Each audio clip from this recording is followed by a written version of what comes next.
Europe 1, bonjour la France. Daphné Burki. Il est 10h11, vous écoutez Bonjour la France, c'est votre 10-12 avec toute l'équipe. Le public est là et vous le savez, chaque jour on déroule l'actualité. L'actualité que vous n'avez peut-être des infos qui vous concernent en tout cas et que vous n'avez peut-être pas vu passer. On commence par la une du jour.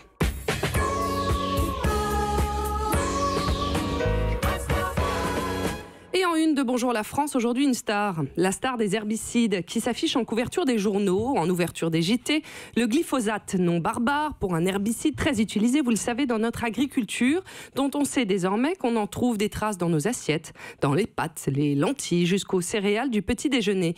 Hier, l'Union européenne devait se positionner sur le prolongement de l'autorisation du glyphosate, mais la décision a été reportée. En France, une sortie rationnelle et programmée est envisagée.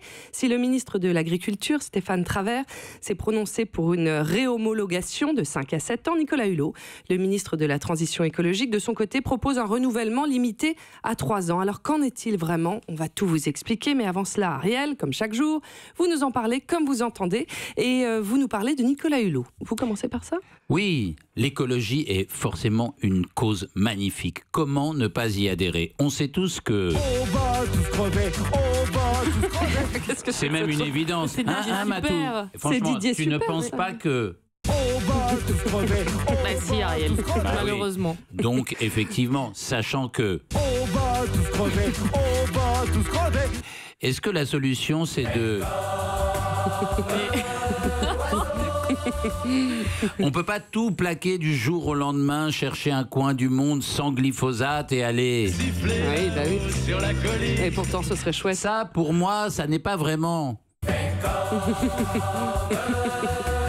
Non, c'est pas faire comme l'oiseau, c'est faire comme l'autruche, alors qu'on sait tous au fond de nous que... On va Bah oui. tous crever. Non, mais c'est pas possible. Mais Je continue ou pas? Spéciale Oui. musique.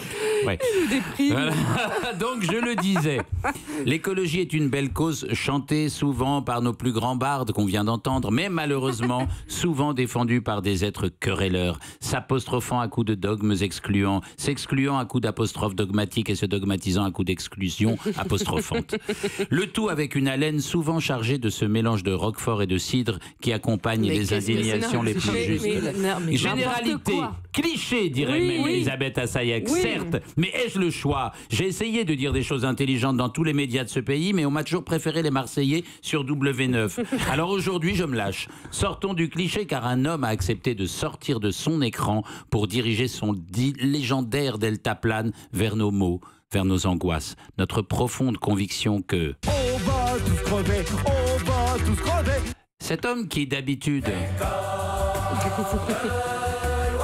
nous a d'abord parlé doucement, posément, de manière adulte. Il nous a ouvert les yeux sur l'écologie, cette exigence de préserver le bien commun originel, qui est à la fois notre racine et notre lien, et qui définit concrètement notre être au monde comme une injonction à en prendre soin. Cette définition n'est pas d'un philosophe, mais de moi.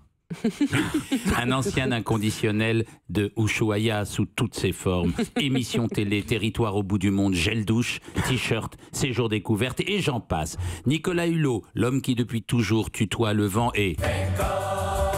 Ça devient fatigant, hein? Michel Fugain à toutes les sauces.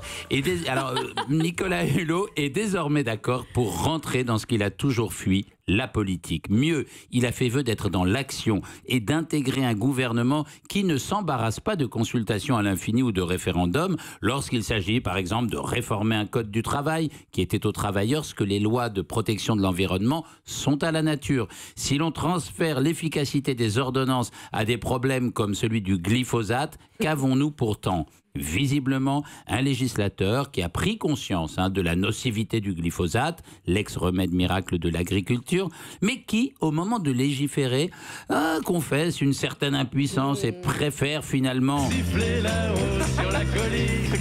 On verra dans 5 ou 7 ans, dit Stéphane Travert, ou 8, ministre de l'Agriculture. Je veux 3 ans, dit Hulot. Bruxelles était d'abord pour Travers. Eh oui. Il a l'air tout à coup de pencher vers Hulot et remet sa décision. L'écologie, qui attendait de s'incarner en un homme d'action, aurait-elle enfin trouvé son cheval de Troie dans l'univers des influences et des lobbies ? Curieusement, Nicolas Hulot, cet homme seul chez les écologistes, est peut-être l'un des seuls à commencer à porter leur cause, qui est la nôtre, à tous, de manière à peu près concrète. Peut-être que... Mais le glyphosate aussi. Oui, fait comme l'oiseau. Oui. Vous touchez des droits, Il va Ariel, sur ces partir, il va chansons s'en aller. Vous touchez des droits sur ces chansons? Tous les jours, mon C'est ami. formidable qu'il s'en Ouais. aille. Europe